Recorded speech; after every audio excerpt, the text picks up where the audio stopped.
Welcome back.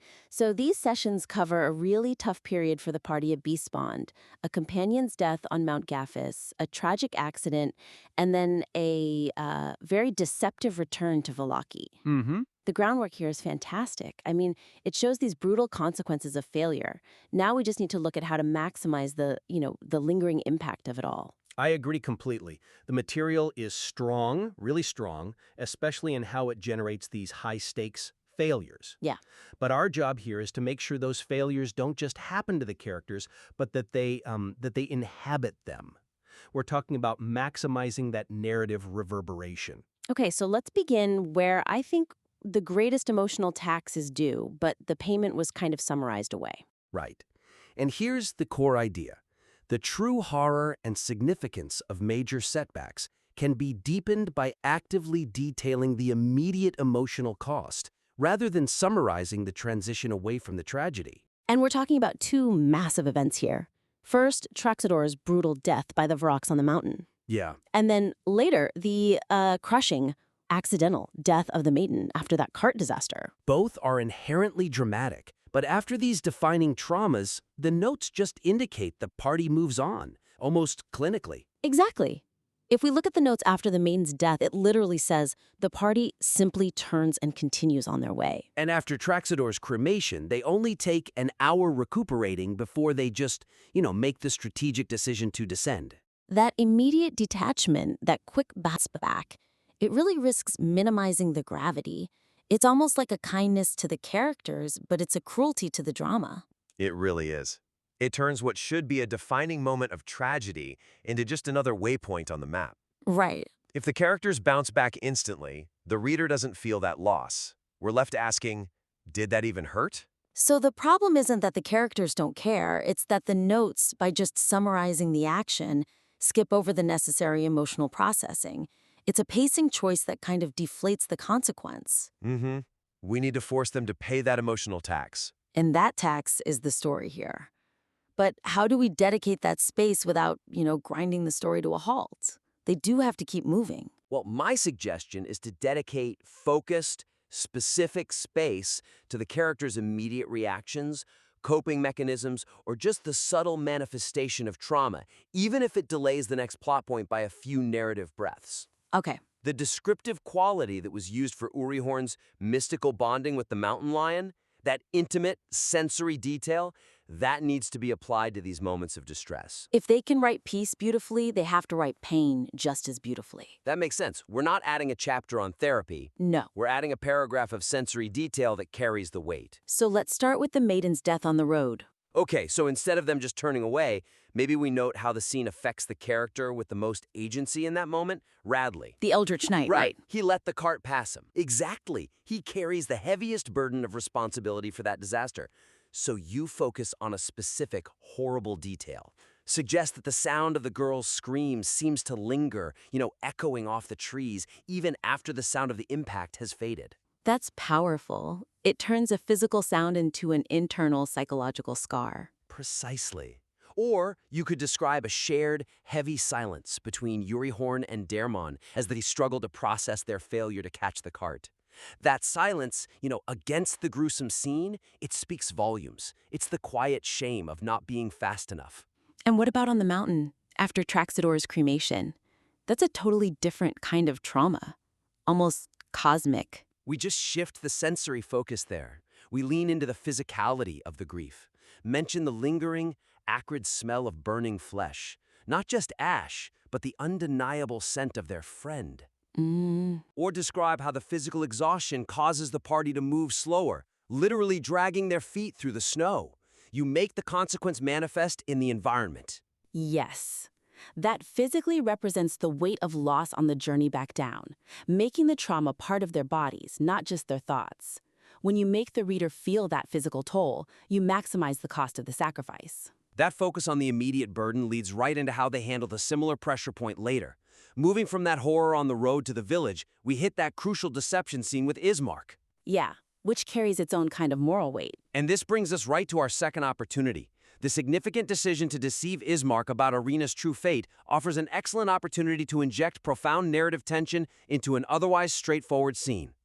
I mean, they don't tell Ismark the church was burned, the priest was killed, that Strahd demanded Irina.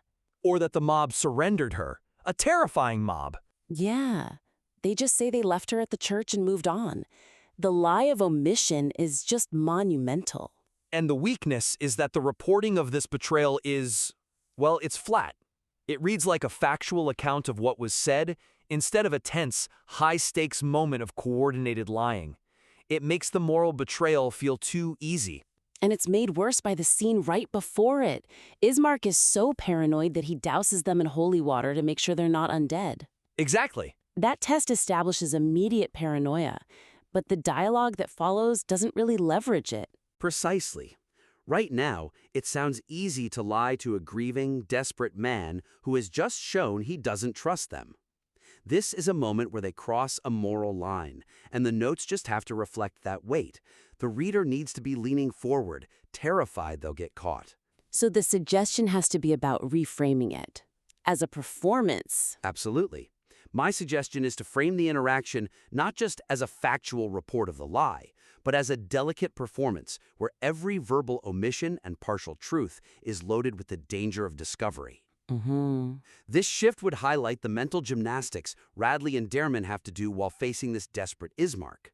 They aren't just answering questions, they're improvising an alibi under extreme duress. So how do we translate that internal performance into readable action? What does that high-wire act look like on the page? You focus on the sensory details, on the physical discomfort of the liars. Describe the effort it took for Radley and Dairman to maintain their composure. Dairman, the arcane trickster, he's usually quick-witted, but here he has to measure every single word. Maybe he pauses too long before answering. Yes, or he avoids Ismark's eye contact. That internal pause, described well, transmits the tension directly to the reader. And you could contrast their state with Ismark's to heighten the stress. You have to. You contrast the intense urgency of Ismark, who is pressing them about his sister, with the overly controlled, almost rehearsed answers of the party.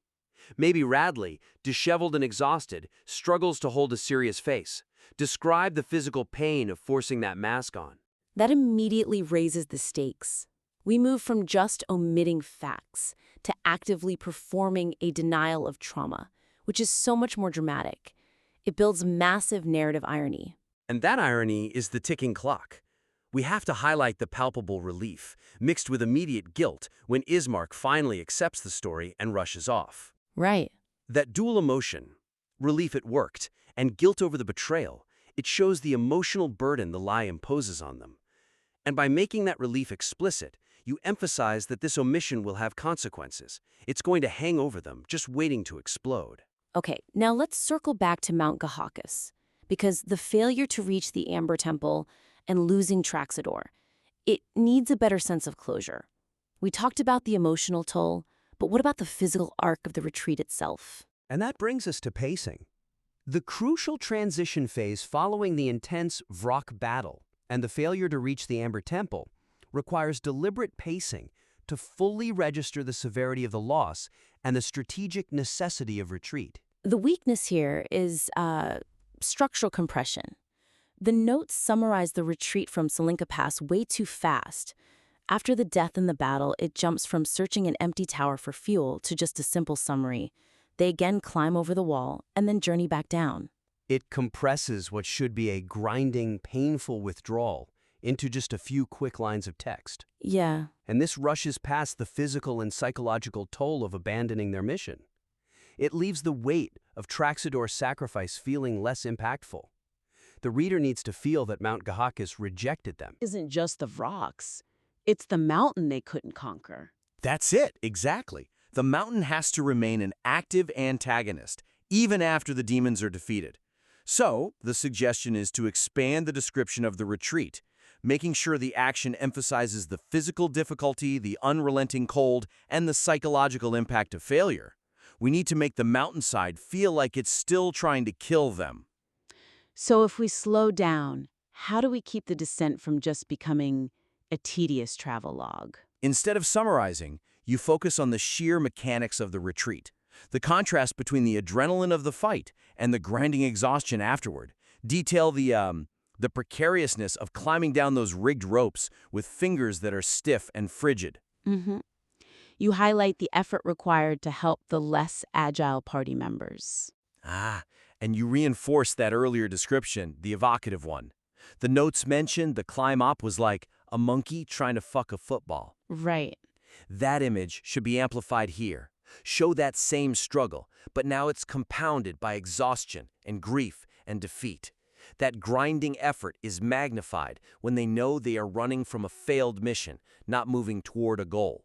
And the cold is such a constant threat in this section, but it fades once the summary starts. That sensory input has to come back. It absolutely has to. And a good way to pull that threat back in is to use the character bond as a yardstick. Mention how the mountain lion, Urahorn's new bond, navigates the descent. Okay. Lawyer, the cat scrambled up a near vertical surface, showing its strength. You contrast that early strength with the current fatigue. Maybe the mountain lion moves slower now, its fur icing over, or it struggles for a moment to keep its footing on the ice-covered switchbacks over that precipitous drop. That small detail about the animal's struggle would instantly symbolize the party's own fatigue. It grounds the failure in something tangible and makes the environment the final relentless obstacle. By applying the physical weight of that failure to the descent, the reader gets the time they need to process Traxador's death and the strategic failure of the mission. It gives the narrative the closure it needs before they get thrown into the next sequence. It's a strong structural fix. So these three changes, slowing down for the emotional aftermath, framing the deception as a high-stakes performance, and extending the physical struggle of the retreat, they all work together to amplify the weight of these sessions. They ensure failure doesn't just happen, but that it leaves lasting, visible scars on the narrative and the characters. It really elevates the entire submission. The story gains that needed depth and resonance. It forces the reader to sit with the consequences, rather than just read about them. Exactly. So, to summarize, we focused on three critical areas to really sharpen the narrative impact. First, dedicate space to the emotional fallout after traumatic events. Use that descriptive sensory detail for moments of grief. Second, exploit the dramatic tension in the deception of Ismark. Frame that scene as a high-stakes, physically painful performance. Right. And third, slow down the pacing during the retreat from Mount Gahakis to emphasize the profound physical and psychological cost of failure. Turn the environment itself into a grinding antagonist. We really look forward to seeing the revisions of these compelling sessions. Please feel free to send us your next draft for another critique. Welcome, listener, to The Deep Dive. We are plunging back into, well, the perpetual gloom of Barovia. It's a place where sanity is really a luxury and survival demands these constant, terrible compromises. It really does. And today's sources, they're from message.txt, covering sessions 24 and 25. So that's from December 13th to December 20th, 2025. And these notes, they don't just chronicle a journey. They document a really rapid moral erosion under some intense duress. Yeah, you said it. These notes describe a period of, unprecedented volatility for the party. We're going to see them making pacts for dark power, suffering a just devastating loss on a treacherous mountain. And committing what might be their most chilling betrayal yet. Right out on the open road. Exactly. So our mission today is really to track these rapidly shifting goals. They go from seeking ancient power to, political infiltration, and we need to analyze the psychological and ethical cost of just existing in Ravenloft. So our surviving core group, we've still got Urahorn Tenpenny, the Halfling Beastmaster. And Radley, the human Eldritch Knight, and Dermon Cobain, the elven arcane trickster. But we have to acknowledge the tragic vacuum left by the recent death of Traxador, the half-elf cleric of light. His absence, as both a healer and kind of a moral anchor, it is felt immediately and profoundly in these sessions. Oh, absolutely. And taking his place, at least for now, is a new, very pragmatic addition. Perlan Goodshadow, a halfling monk. The stakes have just never been higher. And the notes, they really force us to ask a question. At what point does the goal of defeating Strahd justify the corruption you need to gain the power to do it? And when does self-preservation just fully extinguish the capacity for basic human decency? Okay, let's unpack this. by starting in what seems like a safe place where a pretty dark secret is revealed right over dinner. Yeah, that's the perfect place to start. So this deep dive, it opens on a brief, almost jarring moment of peace. The party has arrived at the Wizards of Wine. Right, the Vineyard Estate. It's protected by the Mardukov family, which includes Danica and Erwin, who you'll remember had to flee all that political chaos back in Vallaki. And they're all gathered for a dinner celebration. It's probably the first truly peaceful moment they've had in weeks. And it's such a classic narrative technique, isn't it? You create this brief, warm backdrop just so you can reveal the darkness that's been lurking underneath all along. They're relaxing among allies. They think they're safe. But the moment is just shattered by a simple observation that has these profound implications in a place like Barovia. And that observation is? The discovery that Eurahorn, the halfling, casts no shadow. The sources are so clear about this, they call him the shadowless halfling. Wow. For a place governed by the dark powers and just saturated with ancient evil, that is an immediate, glaring spiritual anomaly. You can't just ignore that. Not at all. And the group's suspicion is, I mean, it's totally justified, right? Oh, 100%. In the established lore of Ravenloft, losing your shadow is never an accident. It implies a critical detachment from the mortal world, a profound severance, or, and this is the most common one, a contract with one of the dreadful vestiges. The sentient, ancient entities imprisoned under the Amber Temple. Exactly. The ones that grant power in exchange for, a piece of your soul or your identity. But Eurahorn, he seems prepared for this. He immediately admits his purpose is total vengeance against Strahd for all the misery in Ravenloft. And to get the power he needed for this one singular mission, he acquired what he calls a mist token. And that token, he confirms, demanded his shadow as payment.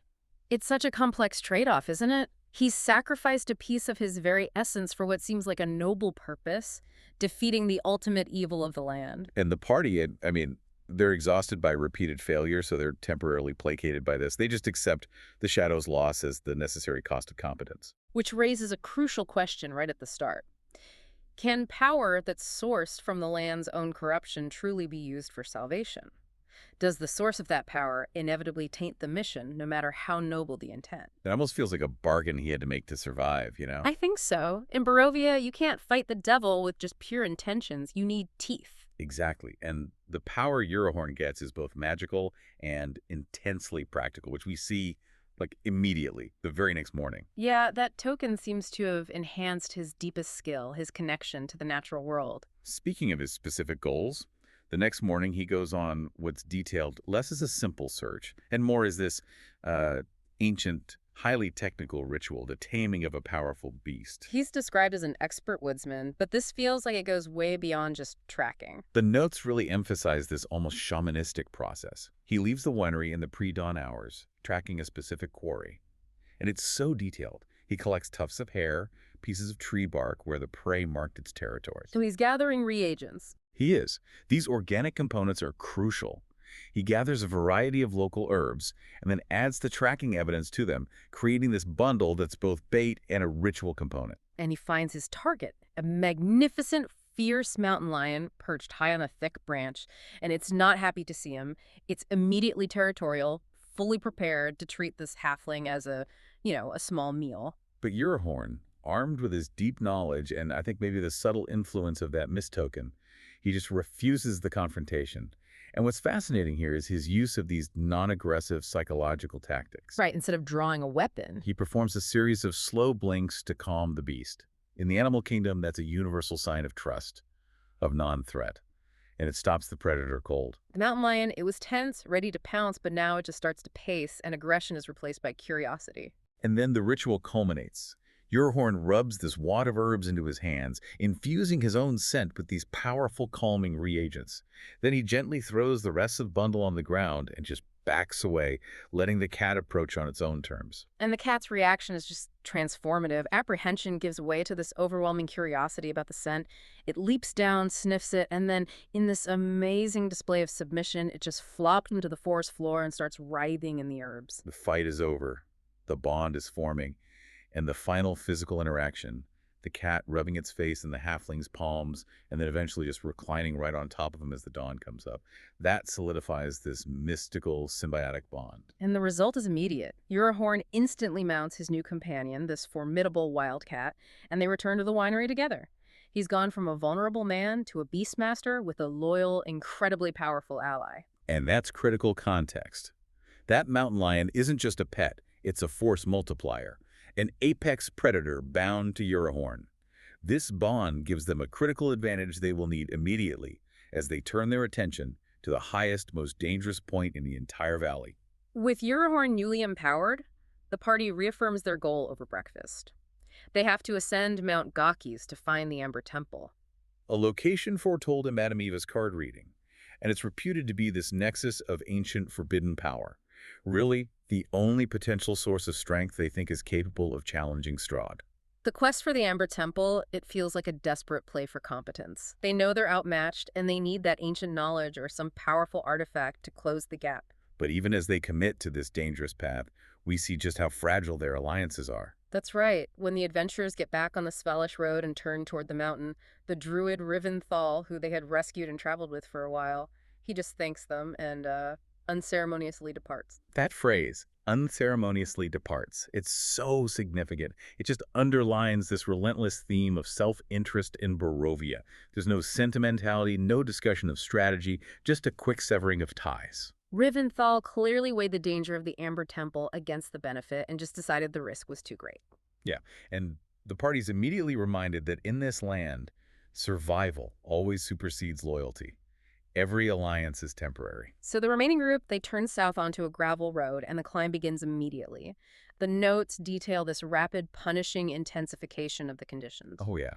They're hit with patches of snow, the temperature just sinks drastically, and they have to deal with this gusting, whipping wind. The road becomes a treacherous switchback, sheer cliff on one side, deadly drop on the other. It's an immediate physical grind. They're transitioning from the relative safety of the valley floor to a profoundly hostile environment, both physically and magically. The cold itself becomes this constant, grinding enemy before they even meet a single monster. And their arduous ascent is eventually blocked by this really imposing structure, a defensive wall and a gatehouse that just cuts off the path to the higher reaches of the mountain. This architecture is pure, dark spectacle. It's designed to repel. We're talking 20-foot high walls, crowned by a gatehouse that's 10 feet higher than that. The size alone is intimidating. And then on top, you have two colossal statues that look like ominous vultures. And the wall itself is lined with these tall stone spikes. It just screams, "Do not enter." And the most immediate, terrifying obstacle is the passage itself. The portcullis is dropped, and just beyond it, a colossal wall of green flame is burning furiously. This isn't just a fire, this is clearly powerful, lethal magic, possibly infernal. And their immediate response is just perfectly pragmatic. It's exactly how survivors operate. They stick an arrow into the flames. And it instantly bursts into fire. Confirming it's real, not an illusion. Very dangerous energy. They can't just pass through it. This forces them into a difficult decision, which is compounded by the rapidly deteriorating weather. Their solution requires Eurohorn's new beast companion. Despite the mountain lion's reluctance to climb sheer rock, Eurohorn commands it to scramble up the near-vertical surface of the cliff face right next to the gate. And once the cat is at the top, Eurohorn uses one of the wall's defensive spikes as a makeshift snubbing post and throws a rope down to the party below. It becomes this exhaustive, protracted effort to haul the entire party, including Radley and Derriman, over that 20-foot wall. And this is a critical detail. They are physically draining themselves before the inevitable confrontation. They're spending vital energy reserves that they're going to need for the battle to come. Once they're over, their thoughts immediately turn to survival against the elements. They spot a white stone guard tower nearby, and they're just desperately speculating about shelter. The temperature is sinking toward truly lethal levels, threatening to end their quest not by monster, but by hyperthermia. But the mountain, it had other plans. Their desperate musings on shelter are just interrupted by this horrifying, piercing sound, an unearthly screeching that cuts right through the howling wind. Looking back, they realize the two enormous vulture-like statues atop the gatehouse are no longer statues. They're animated. Yeah.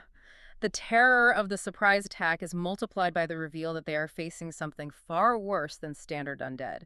These creatures flap down, landing right in the middle of the party. And the notes confirm their demonic nature. They're nearly 10 feet tall, terrifying 15-foot wingspan, and they emit this palpable, stinking miasma of fetid decay. They are later identified as Vrox, powerful demons from the abyss. This is a tactical nightmare. These aren't just brute force combatants. Vroks are specifically designed to incapacitate groups, to neutralize defenses and control. Absolutely. Let's dissect their brutal methodology. They attack on multiple fronts at the same time. First, they periodically unleash this cloud of spores designed to cause uncontrollable retching and convulsions. So a crippling physical attack that takes targets out of the fight immediately.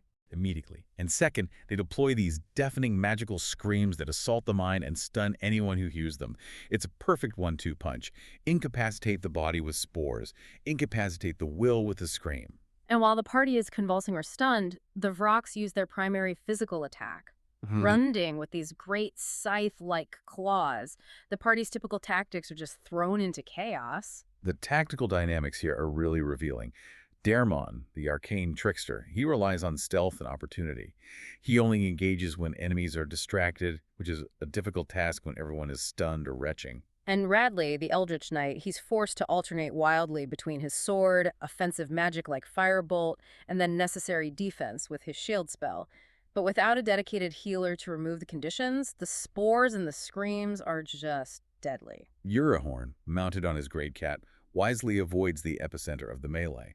He uses the cat's mobility to shoot arrows while he's trying to scout the tower, and he finds the door is barred from within, which just emphasizes their isolation.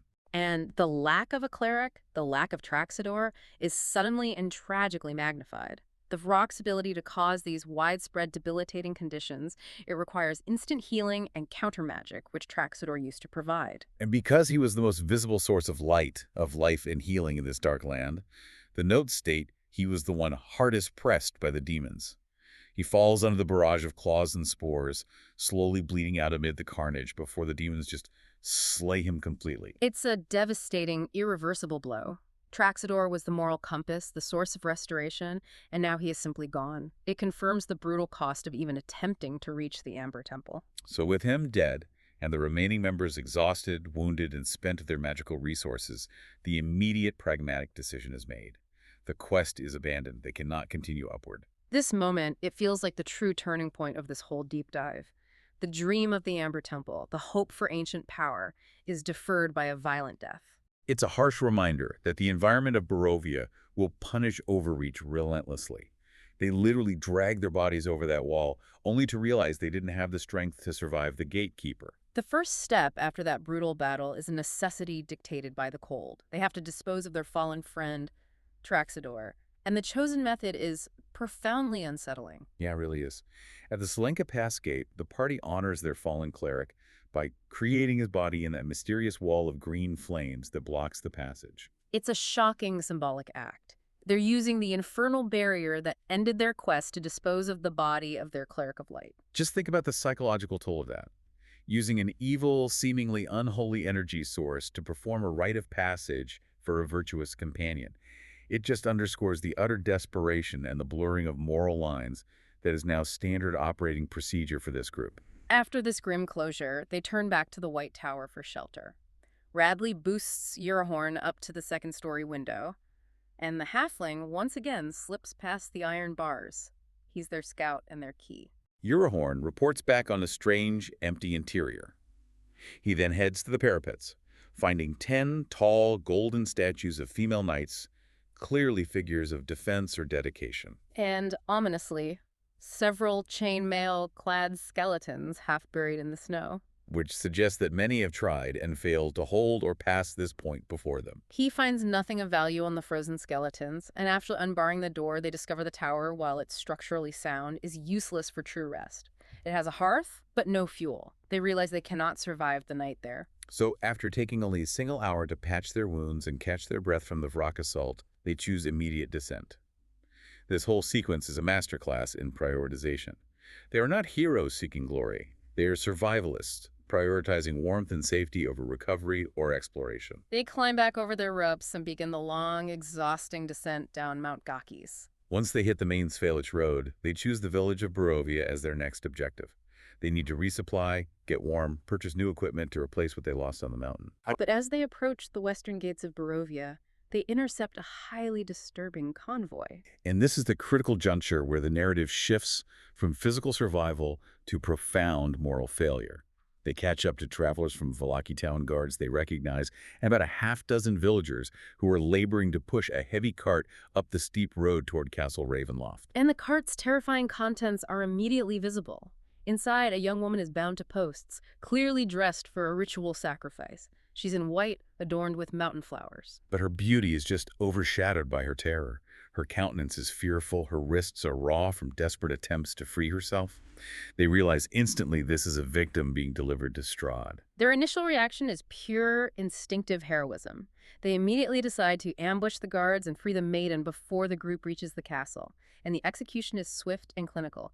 Expert arrow shots and a magical firebolt dispatch the guards instantly. Before the villagers or the maiden can even fully process what's happening. But the immediate success is followed by a catastrophic failure of execution and judgment.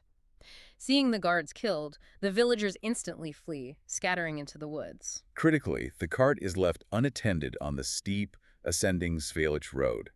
Gravity immediately takes hold, and the cart begins to roll backwards, uncontrolled, picking up devastating speed. It's just a devastating sequence. Eurahorn and Dermon both try to catch the cart's frame as it rockets past them, but their hands slip on the accelerating wood. They just don't have the mass or the leverage to stop it. And the speeding cart approaches Radley, the party's Herculean fighter, the man who has stood toe-to-toe with demons and survived. This is the moment where physical competence meets psychological collapse. The notes state it so clearly. Radley opts to step aside and let it rumble past. Here is where the weight of the last 48 hours just crushes the hero. Why did he step aside? We have to analyze this beyond a simple plot device. Radley is physically capable of stopping, or at least slowing that cart, but he's mentally spent. He just watched his friend die, was nearly killed by demons, cremated his comrade in infernal fire. That choice, to let the cart go, it could be read as calculated indifference, a momentary triage where he prioritizes his own safety over a high-risk, low-percentage chance of saving a stranger. Or, and this is maybe more psychologically devastating, it's a trauma response, a moment where the accumulated horror just paralyzed his will to act. And the consequence is horrific. The maiden shrieks in terror as the cart gains impossible speed. It flies over the embankment at a sharp bend in the road, is dashed violently against stony outcroppings, and it just disintegrates into splinters. The notes state it with brutal clarity. The maiden's crushed corpse lies splayed amid the wreckage. And this next detail is arguably the most brutal of the entire deep dive. After briefly viewing the carnage, the crushed body, the shattered wood, the party simply turn and continue on their way. No discussion, no grief, no attempt to bury the body, no moment of recognition that their heroic impulse resulted in an agonizing, unnecessary death. This scene perfectly encapsulates the brutalizing nature of their environment.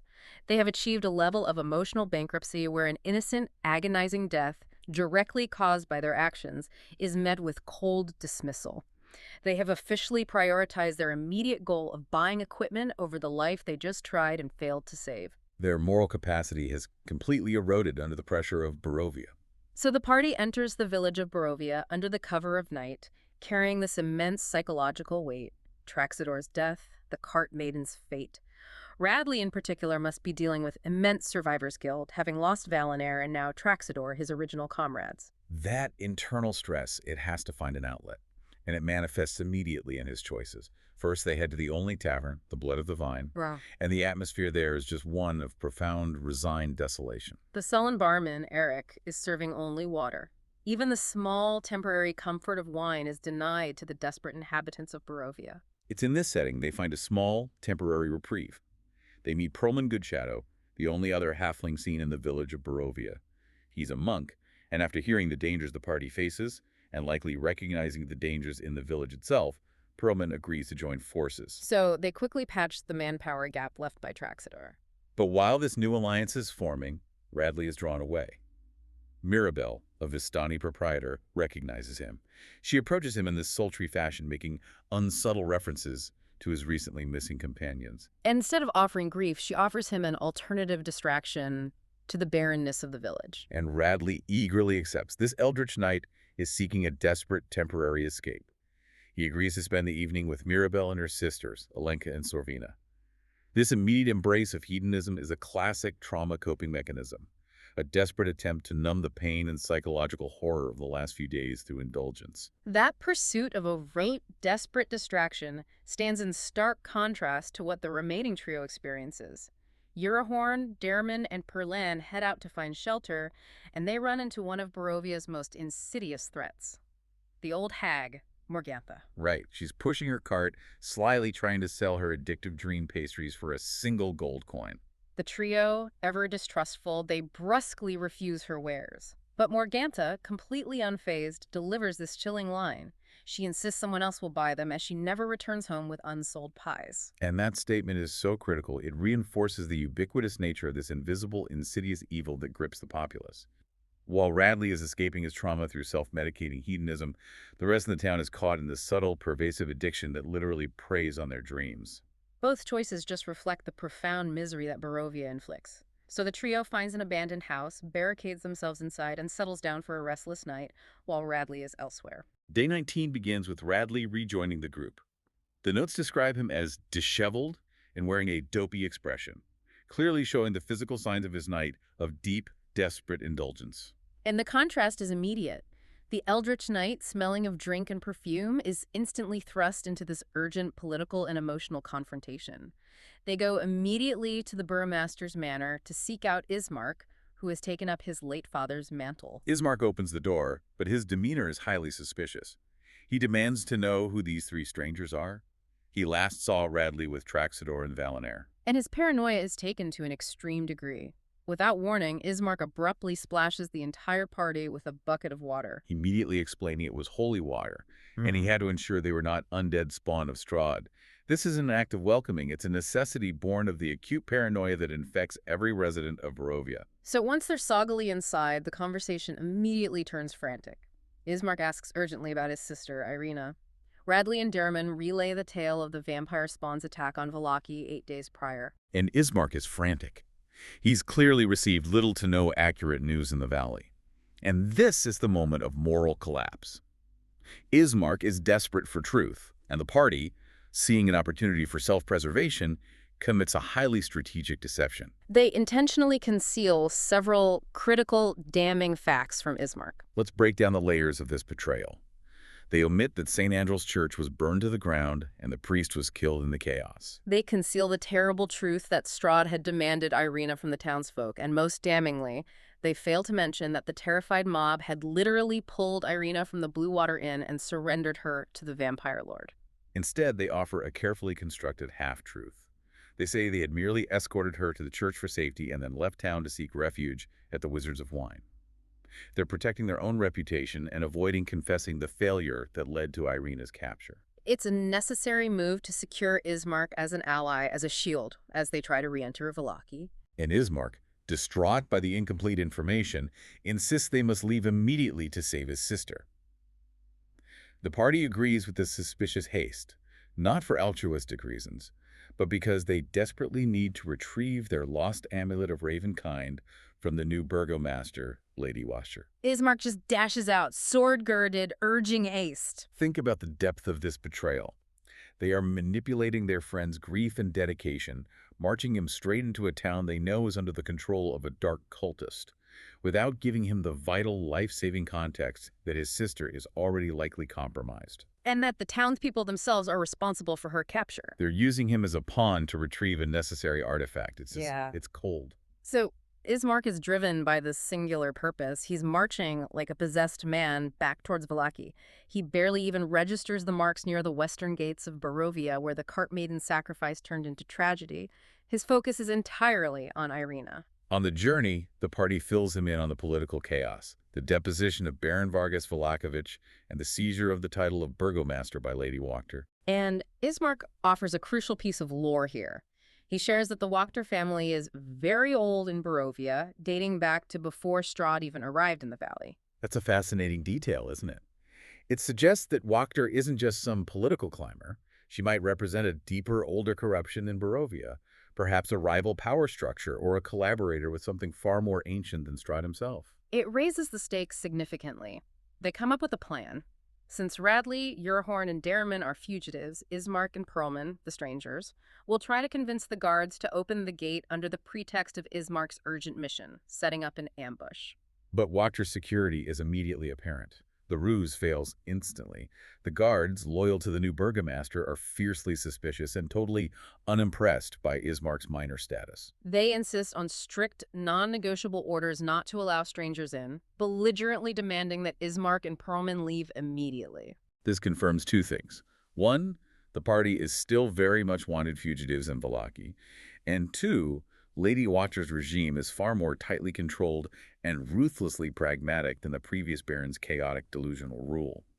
A direct confrontation at the gate is just impossible. So, retreating to concealment, the party realizes the gates are the only heavily garrisoned area. They move northward to a secluded section of the city wall, deciding to use stealth and agility to bypass the guards. They recognize the immense risk involved, though. They vividly recall their last encounter with Lady Watcher, where her personal bodyguard of devils required the intervention of Rudolf van Richten to save them. They are infiltrating a known layer of infernal power, and they have no cleric to heal them this time. They sprint toward the wall, waiting for the momentary cover of the ever-present mist to obscure a single sentry's vision. And the ascent is, predictably, a mixed bag of grace and awkwardness. The notes describe the climb humorously. They say some glide over easily, while others struggle in a manner resembling a monkey trying to fuck a football. That small injection of humor is important, I think. It's a necessary stress relief for a party under incredible strain. It is. But regardless of their grace, they all make it over, dashing immediately for the concealment of the houses within the town. Their target is clear. Lady Watcher's home, which they correctly identify as the keeper of all the secrets in the town, and they decide the safest, most discreet entry point is the basement root cellar. They successfully descend into this vacant root cellar, which has a dirt floor. But as they move, the telltale sound of crumbling dirt heralds an ambush. 8 animated skeletons claw their way violently from the earth to menace the party. This is Watcher's defense system for subterranean entry, but what's fascinating here is how this fight contrasts with the traumatic battle against the rocks. This confrontation serves as a powerful demonstration of the party's profound evolution as combatants. Yeah, this highlights their transformation from clumsy adventurers to hardened, lethal survivors. Radley, who began as a simple man-at-arms, has been forged in the crucible of weeks of combat into a ruthless eldritch knight, proficiently combining spells and swordplay. They're better equipped, ruthlessly coordinated, and just far more efficient. The adventurers effortlessly cut and smash through them. What would have been a terrifying, resource-draining battle just weeks ago is now little more than maintenance work.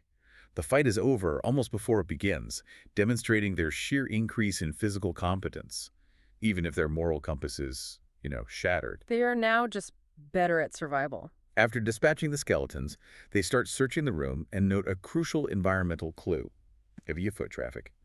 The wear pattern in the dirt floor runs heavily from the exterior door to a specific far wall, Which suggests a pathway used often by something or someone significant to Watcher's operations. Investigating the wall, they apply pressure and find it easily spins on a fulcrum, revealing a secret chamber beyond. This is the moment they bypass all her overt security and breach Watcher's true private operations. And the disturbing contents are laid bare in the empty room. 5 chairs surrounding a carefully drawn pentagram on the floor. This disturbing revelation immediately confirms the nature of Lady Watcher's power base.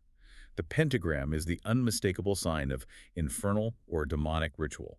And the presence of 5 chairs is also significant. It suggests a coven or a dedicated ritual group, maybe the 5 people required for specific pacts or summoning rites. This discovery reinforces why she had a bodyguard of devils when they last met her.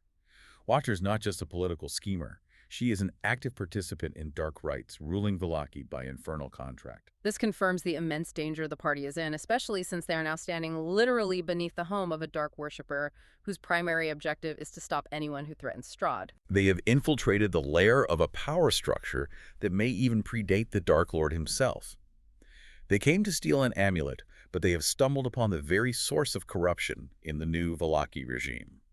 We have completed a deep dive into 2 turbulent sessions, listener, tracking a party that has evolved from desperate adventurers into, well, ruthless survivalists. It's quite a transformation.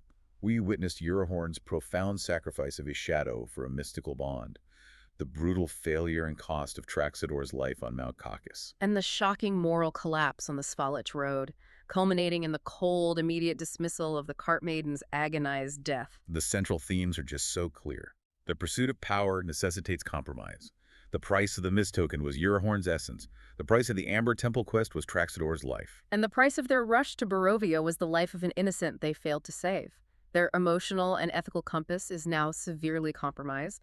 They are highly efficient, but increasingly callous. Yeah, and they've re-entered Vallaki under the guise of Ismark's grief, hiding the crushing truth of Irina's capture.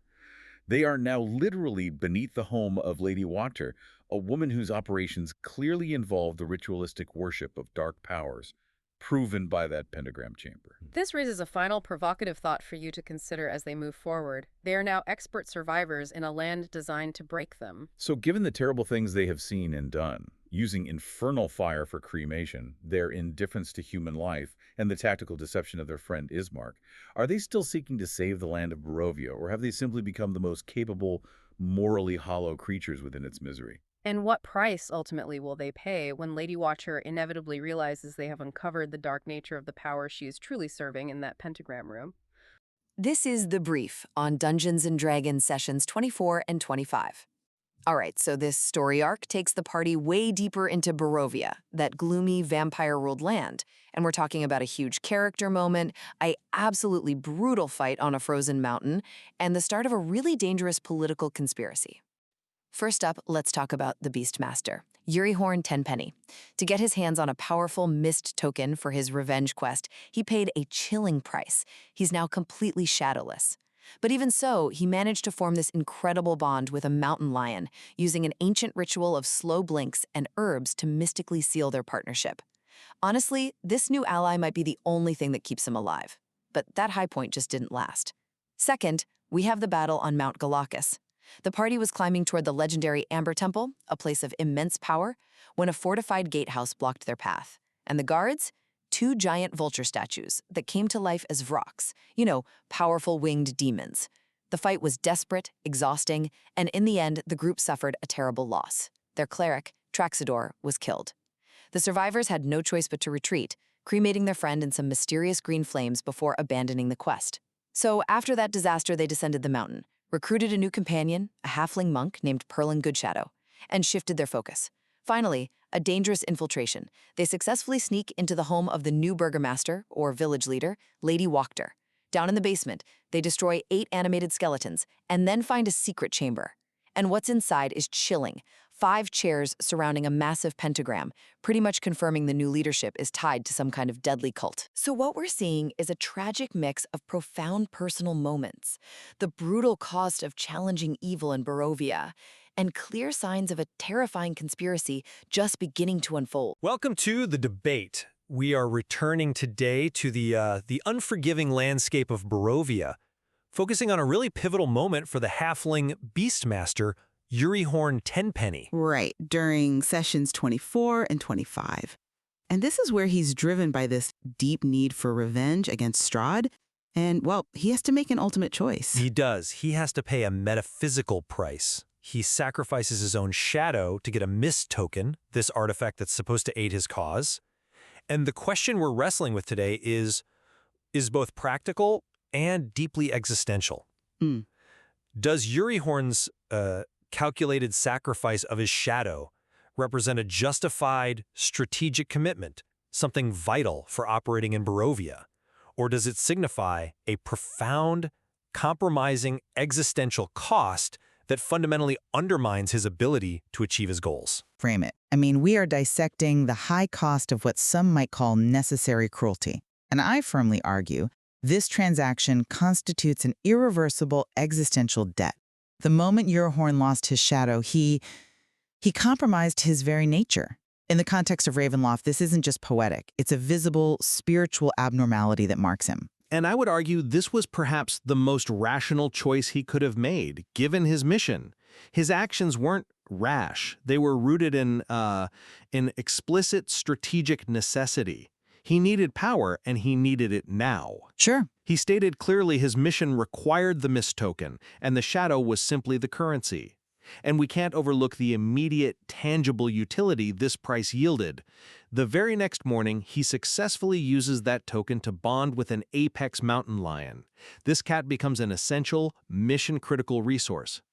The commitment yielded immediate results. And I acknowledge the impressiveness of that bond. I do. The power it conferred is undeniable. However, I don't frame it as a successful trade, but as a Faustian bargain with immediate, damning consequences. The loss of a shadow, especially in these lands, is not a simple transactional cost. It is a visible liability, and we have proof. During the celebration at the Wizards of Wine, the Mardukov family, who are so tied to the land, they noticed. Their suspicion was immediate, and it required Horn to, concoct a stressful explanation on the fly to placate one of the few benevolent factions in all of Barovia. The cost wasn't abstract at all. It was a brand. And he managed that liability perfectly, didn't he? The fact that he was able to provide a convincing explanation and move on just shows his commitment was strong enough to manage that social friction. But more importantly, let's focus on the return on investment. The bonded mountain lion proved its worth instantly when they reached Selenka Pass. Okay. The party's ascent to the Amber Temple was stopped cold by a formidable defensive structure. We're talking a 20-foot-high wall, a portcullis, wicked spikes, and a perpetual wall of green flame. I mean, this thing was a showstopper, a military barrier. The cat, able to scramble the near-vertical cliff face, provided the vital bypass.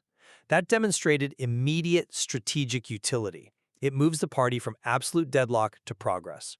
That, to me, outweighs the abstract metaphysical cost. My concern is that we're prioritizing a temporary means over the inherent cost of those means. Uricorn pays this heavy, known existential cost, a piece of itself for a goal, the Mist Token, whose specific long-term utility against Strahd is, well, it's undefined. He made a permanent sacrifice based on a generalized promise. The short-term benefit of climbing a wall, while useful for that one afternoon, just doesn't seem to justify the potential for long-term spiritual danger. To the Mardukovs, being shadowless implies you're tainted. Maybe you made a pact, or worse, you've already fallen prey to Strahd. It's a vulnerability that requires constant mental energy to conceal. Let's delve into that a bit more deeply. The strategic gain versus this existential vulnerability. I concede the shadow is a metaphysical cost, but the Selenka Pass was an equally potent physical representation of Barovia's opposition. We are talking about overcoming a literal fortress. The mountain lion bond enabled the breach of an obstacle that could have cost the party weeks, or forced an immensely costly frontal assault. The ability to bypass that is not a minor footnote. It is a direct, measurable strategic return. I understand the tactical necessity of bypassing the gate. I do. But the cause compromises Horn's identity in a way that risks catastrophic exposure later on. In Barovia, the shadow is often seen as a tangible piece of the soul. Losing it isn't just losing your shade, it is fundamentally diminishing your essence. This unnatural state, it makes him a magnetic target. If he later interacts with genuinely good entities, that shadowless state won't just result in suspicion, it could result in automatic hostility. And what about the dark powers themselves? They demanded the price. Do we really believe the entity that took his shadow no longer retains some kind of claim, a subtle connection to him? He is now carrying a vulnerability that only benefits the enemy. The entity retains a claim, yes, but Horn consciously accepted that. To operate against Strahd, one must accept that the conventional rules of morality, of light and shadow, they are suspended. He traded a potential future spiritual complication for immediate tangible power. If he had waited, they might have been trapped at Selenka Pass indefinitely.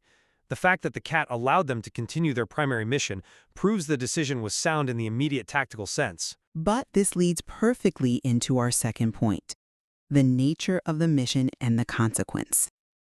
I'm sorry, I just don't buy that the Mist Token was truly necessary to achieve the Mountain Lion bot. The source material details Horn, an expert woodsman, tracking the predator meticulously. He gathers specific herbs, the night's bloom and the whisper leaf, and tufts of the cat's own fur. He was performing this masterwork of primal communion, He was already 90% of the way there using his skill. And that 90% was insufficient? Exactly. He paid an immense existential price for an artifact that simply facilitated the final 10% of the bond. Was the mist token truly necessary, or did he just take a shortcut out of impatience? A shortcut that left him permanently diminished when patience and skill might have achieved the same result without the sacrifice. He could have returned the next day. This suggests the shadow loss was an avoidable, extravagant cost. That's an interesting point, though I would frame it differently. You're looking at the bond as a natural expertise challenge. I see it as a political challenge within Barovia. The mist token represents the necessary step past the limits of conventional expertise when facing a foe like Strahd. Pure expertise is not enough there. You need the extraordinary, the unnatural to fight an unnatural enemy. The token ensured the bond was not merely one of respect, but a bond of absolute command. This let the cat perform feats like that near-vertical climb under fire that a naturally befriended beast might refuse. He accelerated his power curve precisely because time was a luxury they did not have. He traded a theoretical moral purity for immediate, consolidated, actionable power. That is a tactical win. But that actionable power came packaged with a compromised moral framework. This commitment to necessary brutality is evident later, isn't it? We see this shift in the group when they encounter the fatally injured maiden who fell with her cart. The party, newly hardened by this philosophy, made the callous decision to abandon her. They just continue on their way. The shadow law set the stage for this new, brutalized morality. But this is where the commitment breaks down. I would say it's the ultimate expression of the tactical mindset required to win in Barovia. The sacrifice of the shadow prepared him and the party psychologically for the ruthlessness the survival demands. They couldn't save her, and spending time on it would have risked the entire mission. They stayed focused. And yet, this focus, this hardening, this existential sacrifice, it all failed. This brings us to the most crushing evidence against this strategy, the ultimate failure at Selenka Pass. Despite the utility of the cat and despite Udyrhorn's hardening, shortly after this transformation, they suffered a devastating loss. Traxador was slain by the abyssal Vrox that appeared. The party was so defeated, so spent, that they abandoned the mission to the Amber Temple entirely. They retreated back down the mountain. The existential sacrifice did not guarantee mission success. Instead, it preceded a profound tactical failure and retreat. I would argue that the mission failed due to the sheer, unforeseen power of the Vrox, not because of Udyrhorn's commitment. He secured the means to access the temple. The sudden, devastating intervention of abyssal demons derailed the plan. The means were sound. The execution was excellent. The external circumstances were simply overwhelming. To claim that losing a shadow somehow invited the Vrox is, speculative. I think it's more than speculative. It's a question of alignment. The Vrox, being abyssal, are fundamentally antithetical to the normal Barovian forces.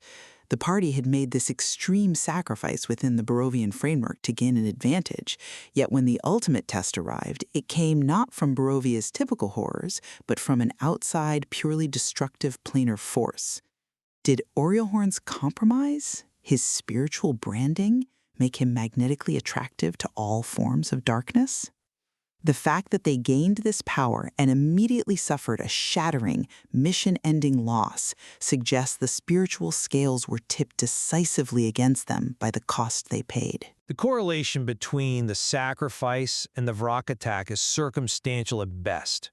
We have to acknowledge that Traxador's death was a crushing blow, an event that would necessitate retreat regardless of whether Udyrhorn had a shadow or not.